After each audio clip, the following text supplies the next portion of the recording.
What is going on, One Piece world? It is your boy Sogekami, and I'm back doing another video. This time, this video, I'm just going to talk about something that I've actually been meaning to talk about for a long time. As you can see, we are back in Wano. I have my girl Yamato right next to me, and I wanted to talk about this for a while, and it is just about the things that I did not like about Wano. As some of you guys may know, Wano was the first One Piece arc that I had read from the beginning, like when it went from the first chapter Wano started to the end. Like I was there as a weekly reader from Wano's beginning. I started when the anime was in Dressrosa and the manga was in Whole Cake Island. The manga was probably around the point where Sanji had and Luffy had their like scuffle. That was probably around the time that I started reading and had caught up with One Piece. And so I have like high expectations going into Wano. This was that arc that has been talked about for a long time, since Thriller Bark. And I just had a big expectations for Wano, and I just felt like some things were they just weren't done the way that I would have. Yeah, just certain things that I felt about Wano weren't answered. Certain questions weren't answered, and I just want to go over some of the things that happened in Wano that I just had an expectation for, and then how I was a little let down by them. There is going to be another video coming out next week about like the things that I liked about Wano, because I think there are a lot of great stuff that happened in Wano that I was surprised about, that I didn't expect, and I ended up really enjoying that and being able to look to the future and see those things like come out and flourish. And yeah, so let's just start it off at the top. Right at the beginning of Wano, Luffy he meets up with Zoro. They meet Kiku, and then Luffy steals a sword. This sword is entitled Nidai Kitetsu, and this sword, Zoro asks Luffy to see it, and then it's never seen again. Like, Luffy legit throws it away, and I was just like flabbergasted by that whole thing. Like, I was just like so lost. Like, I was just like, yo, Zoro's gonna see this sword Nidai Kitetsu, let's go. And it just never happened. Like, it just never happened. I don't know what even to say. Like, it was just ultimately a huge letdown. And it's funny when you think about it, because it's just like, what was the point, And that reminds me of my second point, which I guess some people, I think this moment is awesome too. This moment is probably going to make it on both lists. But like, Sanji really destroyed the raid suit. That's like moment number 2, okay? I'm going to fuse them both together because I feel like they're kind of like parallel. Like they introduced this idea to you, right? Oda introduced this idea of like, oh, Zoro's going to get this cool new sword, Nidai Kitetsu, and Zoro ends up with a different sword later on, but it's never really explained why the Nidai Kitetsu was even there in the first place. It just seemed like a huge tease.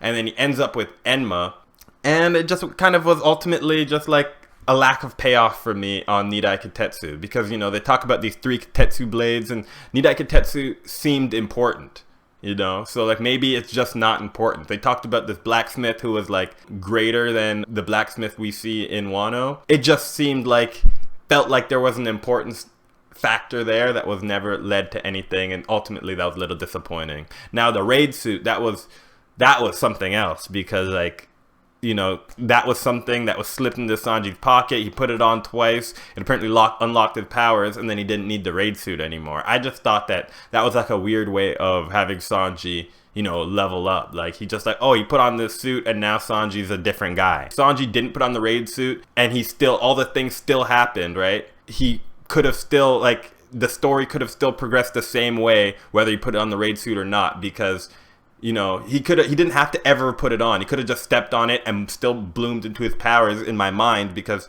we would have never even thought, oh, the raid suit, it got him to turn into his powers. No, we would have all thought that Sanji was just a late bloomer anyway.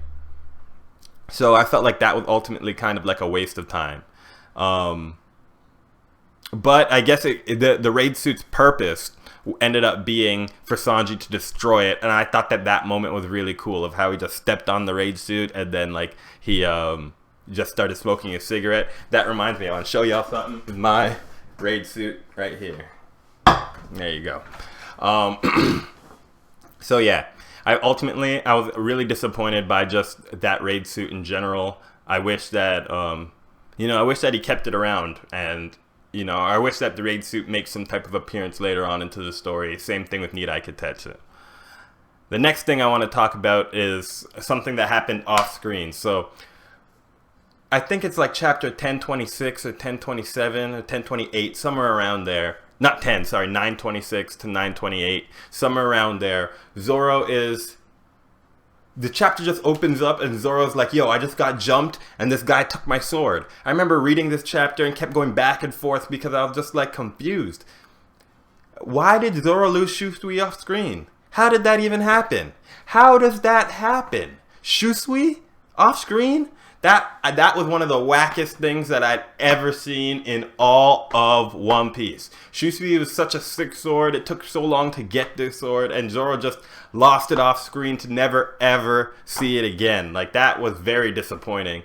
And I thought that there was gonna be something to that. And then to add on to that, Zoro says that he's gonna go pay his respects to Ryuma and Wano, and that never even happens. So, like, not only do we not see Shusui, we don't even see Zoro respect where Shusui came from. It just felt like a lack of, like, Zoro's swords are so important.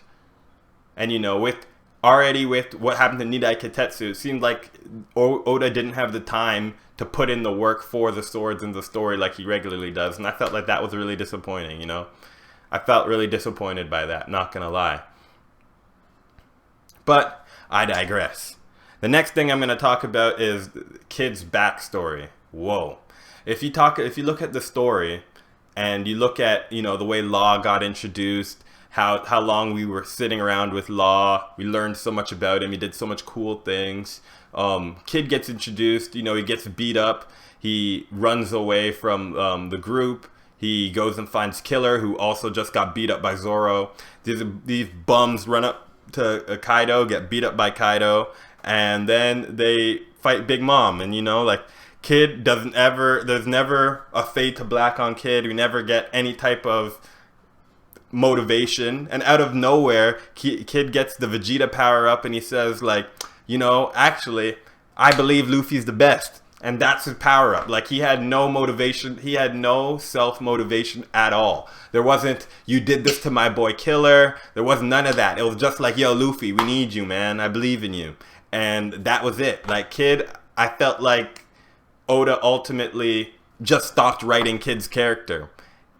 And that was really disappointing for me, to be honest, because I thought Kid was going to do something cool. I thought Kid was always going to stand on his own too. But no, he was behind Luffy by the end of it. Like, even if at the end he said he wanted to, like, fight Luffy, that's not how the story went. That's not how it went. When you look at the chapter, he said, oh, dang, Luffy lost? How could you lose? Like, he was on Luffy's side. I thought Kid was his own man. But he got the Law treatment without the Law backstory, and I felt like that was really whack. Hopefully in the future we can still get a Kid backstory, but we know so much about him and so little about him now. So, like, it's just hard to even care at this point. Like, the window of caring should have happened somewhere around chapter 1010, where, like, there should have been a moment where Kid got some good licks in on Kaido for what Kaido did to him, but that never happened. It should have been Kid and Luffy. Like, when I think about it in my mind, Law should have fought Big Mom by himself, or Law and Killer, and it should have been Kid and Luffy fighting Kaido, both of them together, because Kid should have had a lot of smoke to give to Kaido, but that's not how it went. It just was like the Luffy show. The other thing that really disappointed me was Big Mom and Luffy. It was not even like, a lot of people didn't like the mothering mode. To be honest, I actually liked mothering mode. The Big Mom and Luffy, they had smoke with each other. And Big Mom, I still think Big Mom will make some type of appearance later on in the story, if not in Elbaf, at some other point, to finish off her smoke with Luffy, because I feel like she has just so much anger and resentment towards him, and she's the type of character who doesn't let things go. So she has to go and, like, say something. If Kid's gonna be in Elbaf, Big Mom should show up in Elbaf too to get that revenge, and then should see Luffy and be like, "This is all your fault. This all started when you came here." Blah blah blah. Even though it did kind of start when Kid came there, but I just feel like Big Mom had no real explanation for herself in that entire story. It kind of just went on, and things happened to her, and she just took it. Big Mom and Luffy, they had just so much beef, and they never even they faced off a little bit, but Luffy never averted his eyes from Kaido. He mostly, no, I think even when they're on the rooftop, he only attacked Kaido. So ultimately, I think that Big Mom was, in terms of that, I think that Big Mom and Luffy were kind of let me down, and I still want to see them fight each other. I want to see Big Mom get a definitive taken out the same way Kaido was definitively taken out. The next person, we all know, the next most disappointing person is Denjiro. He started off with all that smoke. He seemed like somebody who would go up against, when he was, that Yakuza member, he seemed like somebody who'd go up against Zoro. He's he blocks Zoro's attacks. And then it turns out he's a good guy. And then in the arc, he's fighting Kaido, and then he just disappears and does nothing. That was ultimately one of the most disappointing things in all of Wano. Denjiro had so much build up to his character. To me, he was supposed to be the strongest of all of the Red Scabbards, and that never happened. That never happened. So disappointing. So disappointing. But I digress. I do have Hiyori on this list. I think that Hiyori as a character kind of let me down. I was expecting her to have some type of, this could have been my own expectations, but her being the daughter of Odin, I expected her to take down Orochi herself. I thought that Oda seemed like he was building her up to have her own revenge arc, and that never happened. She had the perfect opportunity to be the one to take down Orochi. She said it was going to be her, and I think Oda kind of fumbled that. I think Oda kind of fumbled where he was going with Hiyori as a character, and by the end, he just decided, you guys haven't seen Denjiro in a while, let's have him take him out. And I think that moment is kind of a miss for me, because we didn't, with Denjiro, we didn't see where he was this entire time, and it wasn't like we saw him, the same way with Hiyori. How did she get on the island in the first place? We didn't really see how these things happened. We didn't really get a build-up. We just kind of got that one chapter where we saw somebody healing them. We just had to assume that was Hiyori. And then after we healed, Denjiro disappeared for a long time. And then, boom, just got clapped. Everyone just kind of convened at the end, and things just happened. I do have Yamato on this list. When I made this list originally, I didn't know if I should put her, because I actually really like Yamato as a character. I just didn't like how Yamato was introduced. I always had this idea that if you introduced Yamato as a character in the prison with Luffy and Kid, Yamato wouldn't have been so uninteresting. They could have given Yamato a different name, could have given Yamato a secret name, and then later on they could have been and then Yamato looks like a girl, and so then it'd be where's Kaido's son, blah blah blah, where's Kaido's son? And then it turns out that Kaido's son is actually this girl Yamato that we've been looking at, that was training with Luffy in the prison, but instead they just had Yamato come out of nowhere. It seems like they just somebody asked Oda to write in a new character. Oda just put in Yamato last minute. I just feel like the setup wasn't really there for Yamato, and even her backstory was kind of not really the most coherent. And they made it so that she had a backstory that linked with somebody who looked like Zoro's ancestry, but she never made the connection between Zoro's ancestry and Zoro when they met. So it's just one of those things that I just Yamato's just kind of messy for me. She's just really messy. The connection to Yamato reminds me of Mary from Persona 4 Golden. It's she's a part of it. She's a main character who's on the outside of the game. She was DLC. Yamato's DLC. Yeah, ultimately a little disappointed by Yamato. Very disappointed by Yamato. But I'm glad that Yamato didn't end up joining the crew because um, she just didn't. She didn't pan out the way that I thought that she'd pan out. You know, I thought that it'd be a lot different. As happy as I was to see Jinbei arrive, I was a little disappointed by how he arrived. You know, he just showed up in Wano at the perfect time. Like I felt like we got chapters of Marco arriving to Wano and all these other characters arriving to Wano, but we never got like that from Jinbei. I feel like we could have gotten a cover story with Jinbei moving towards Wano. We could have gotten so many different things of us kind of hinting at Jinbei's arrival, and that never happened. And when Jinbei just arrived, it was like, yay, Jinbei! Are you going to tell us what happened? Are you going to tell us, you know, how the crew is? And it was just kind of like, nah, Jinbei, all the Sun Pirates are great. Jinbei's great, you know. That sacrifice, yeah, just believe in your boy Jinbei. He's good. He was a warlord. And that should be a video on its own, but I think that the warlords are hella underrated. I think the warlords are really strong, and you know, the manga is going out of its way to prove it to us that the warlords are a lot stronger than originally perceived. So maybe Jinbei is just stronger than I thought. Maybe that's just it. Maybe he's just a lot stronger than I thought. But I thought Jinbei just showing up was kind of whack. But I do like Jinbei's presence in the story, and his fight against Who's Who was dope to me. This is another character who I felt like kind of got the low end of the stick. I feel like Jinbei should have fought Jack the Drought. Like, I get that he fought Who's Who, but I feel like maybe, especially because of the way he beat Who's Who, that maybe Jinbei could have fought both of them. Like, there could have been another character that you could have had Neko or Inu fight. It didn't have to be, or Inu, sorry. Yeah, he didn't have to fight Jack the Drought, because I felt like Jack was just played up so much into the story, and he just got like a 2-panel ending. And he's supposed to be the third Calamity. If Jinbei is supposed to be like this big fourth, you know, top brass member of the Straw Hats, I feel like he should have been fighting Jack the Drought. He has a higher bounty than him now. So, like, I don't know. It just felt kind of disappointing to see that happen with Jinbei and Jack the Drought himself. Like, Jack was somebody who was, like, a big villain. I actually would have loved it if, like, Luffy on his way to the top fought Jack. And, like, maybe while the Scabbards were fighting...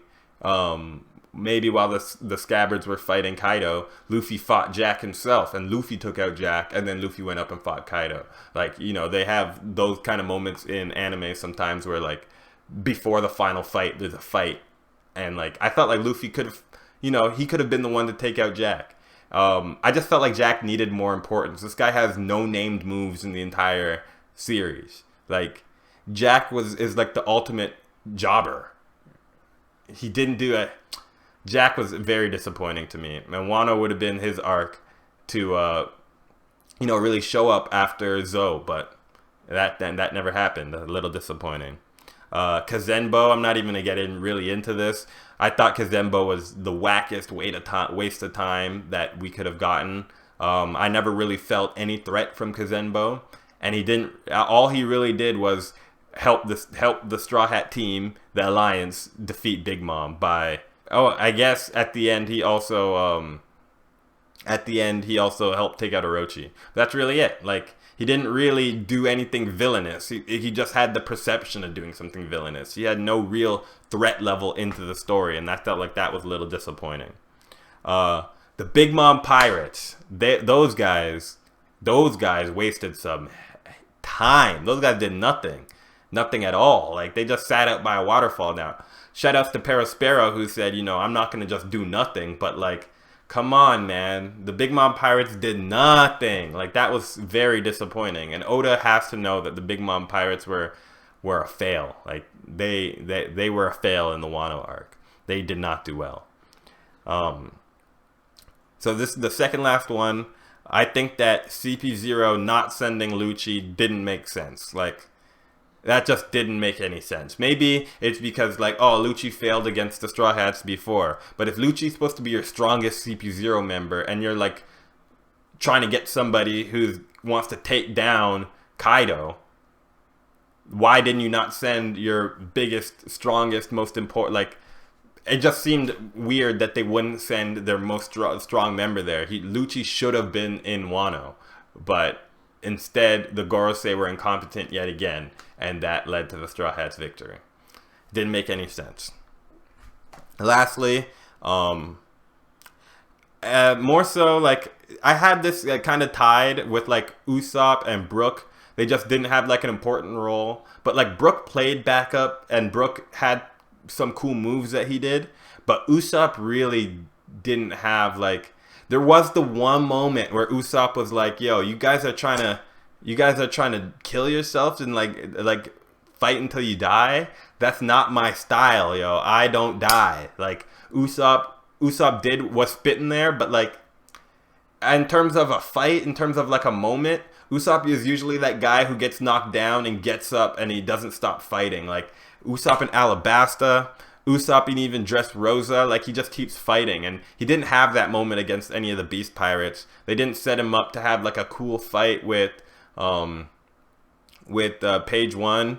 I thought that was gonna be his fight. They set it up to be his fight, and ultimately Big Mom just took him out with Conqueror's Haki, and then she never used Conqueror's Haki again in the series. So like that was just really disappointing. Usopp never got a like everyone saw Big Mom's big attacks except for Usopp. I wanted to see how Usopp would react to seeing Big Mom use like a giant's attack. What would Usopp say? Like imagine if everyone was scared, right, of Big Mom. Everyone's about to lose their thing, and then it's Usopp who stands up and he says, "You are no giant of Elbaf. Like you can't use those moves. You cannot take my soul. I'm not scared of you. Luffy's gonna be the king of the pirates." Like, come on, that would have been so dope.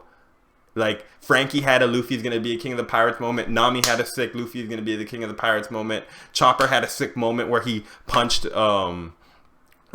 Queen, and he was like, "That's not what doctors do." Like, you know, I felt like every other Straw Hat had like a really sick moment.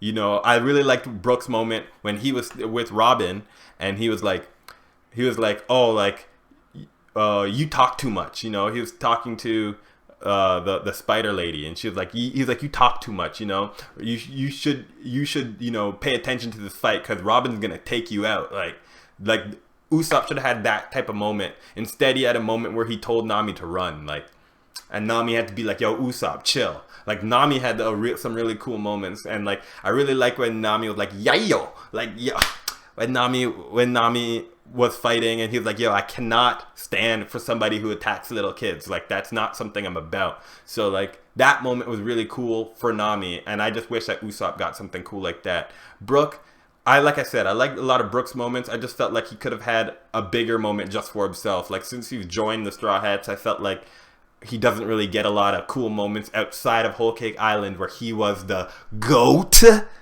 And yeah, so ultimately, that was a pretty extensive list. I'm sure there are other things that I could have nitpicked a little bit more, like just in general, more kid stuff. I don't like, you know, Beppo. I don't like how Law's crew is even handled, but like those are all stuff that is all background, not really too important. But that's mostly like the Straw Hat centric stuff. I was like really disappointed by compared to other arcs. I felt like Wano kind of rushed it towards the end. Well, as soon as they got to the Onigashima, I felt like a lot of the story beats were rushed and skipped over, and it just felt like Oda wanted to be done with this arc because, you know, if I'm being honest, I feel like we would just be ending Wano if we got all the actual story beats that we usually get. We would just be ending because there would just be so much, things going on. But yeah, I'm going to do another video talking about the things that I liked about Wano. There's so many things that I really liked about Wano. I really liked Raizo as a character. I really liked Izo. Those are probably my two favorite scabbards. I really liked, what's the guy's name? Kanjuro. I thought that was such a cool, he was a really cool character to me. Yeah, and so I'm gonna be talking about those things. Gonna go into a little depth on that. Let me know what you guys thought about this video. What are some of the things you guys disliked about Wano? What are some things you guys liked? Make sure you like this video and you subscribe to the channel, please. There'll be more One Piece discussions later. Sogekami out.